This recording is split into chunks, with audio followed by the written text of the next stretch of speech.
It's a battle of epic proportions, and it's all happening on your computer screens. India's e-commerce giants FLIPKART, Amazon and Snapdeal have been battling it out during the festive season. And one of the most anticipated was FLIPKART's big billion-day sale on the 6th of October. But several hours into the sale, and buyers across the country bombarded social media in hordes, complaining about the site crashing, limited offers and misleading discounts. A huge blow to FLIPKART's credibility. And as if that was not enough, allegations galore are being belted out at FLIPKART, ranging from anti-competitiveness to brand dilution to fraudulent pricing tactics, and the list goes on. Tara Kapoor deep dives into this mammoth mess to figure out all the possible areas FLIPKART has injured itself. Take it away.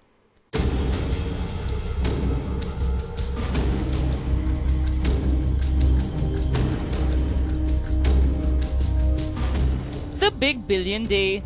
It was supposed to be a shopaholic's dream come true.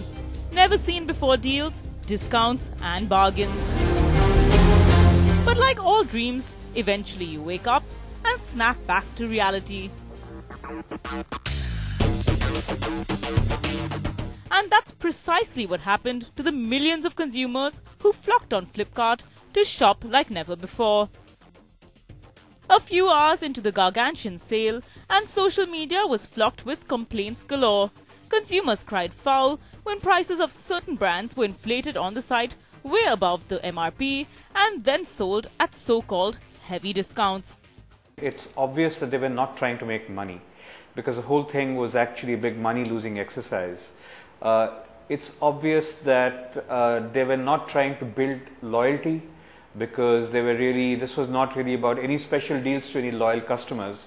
So if you come down to it, there are only one or two possible reasons that they were doing this. One is to really probably up the ante with Amazon and Snapdeal in terms of saying, okay, look, you guys are going to compete with us, we're going to show you who's bigger and who's the boss, which is kind of a market positioning statement. And the second thing was probably to attract more people who had never shopped before at FLIPKART to come on and shop on the platform. In the first case, that first objective of proving market leadership probably backfired in some pretty significant ways. The second objective of getting new people onto the platform, it probably worked to some extent, but what it also did was it exposed the new people not just to FLIPKART's presence but also the presence of the other brands out there. Masses of consumers also complained about products disappearing from their carts, very limited deals, delivery and logistical issues, among countless other things. With the backlash exploding on social media platforms like Twitter and Facebook, how should FLIPKART handle its millions of dissatisfied customers?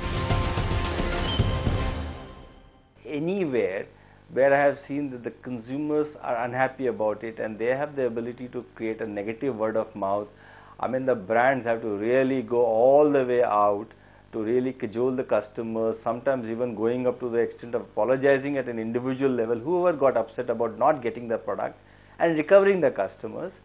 This becomes a much difficult task. If I had to run the similar kind of promotion, I would have announced the number of units I have, rather than saying that unlimited quantities can be bought, because this was an all India promotion. So if Chroma is limited to 16 cities in the country. So if I was running the promotion for 16 cities and through chromaretail.com, where we are servicing 300 odd cities and towns, I would have said I got 100 units of this, 100 units of the other commodity, and I would have run the promotion. FraudKart, FLOPKART, FailKart, FlipFart and many other hashtag profanities attacked the FLIPKART brand. A massive blow on the country's biggest e-commerce player's credibility and dilution of its brand equity. And these repercussions were not just from consumers themselves. Brands that had signed up for this shopping extravaganza were also aghast that many of their products were anti-competitive and being sold way below cost price. For instance, FLIPKART had advertised multiple items at ₹1 and had offered 30% discounts on smartphones, 50% on fashion, perfumes and toys, and was selling laptops starting at 15,000 rupees.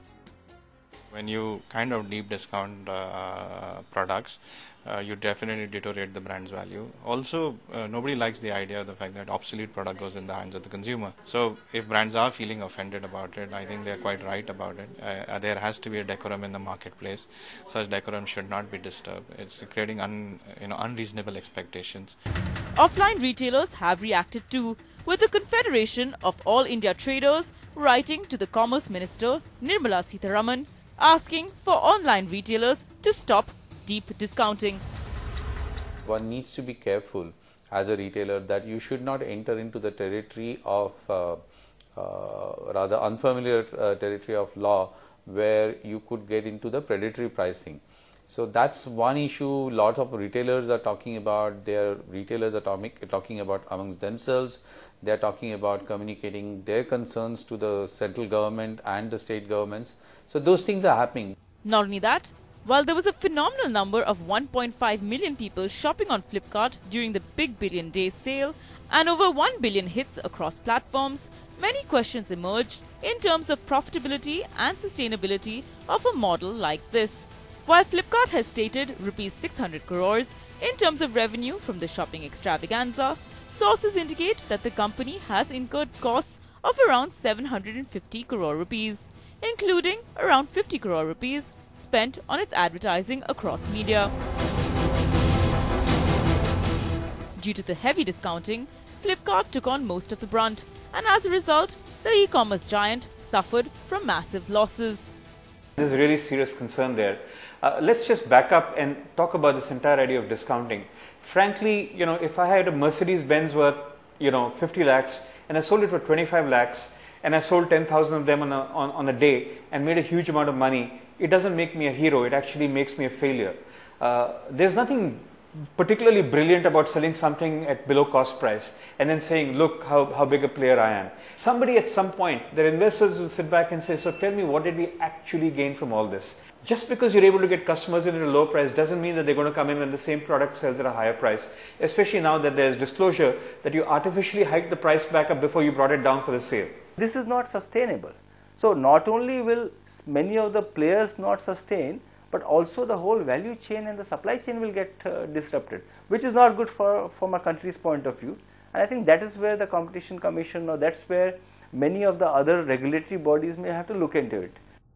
The damage control process has already begun for Flipkart, with it sending out a lengthy apology letter to many of the company's consumers.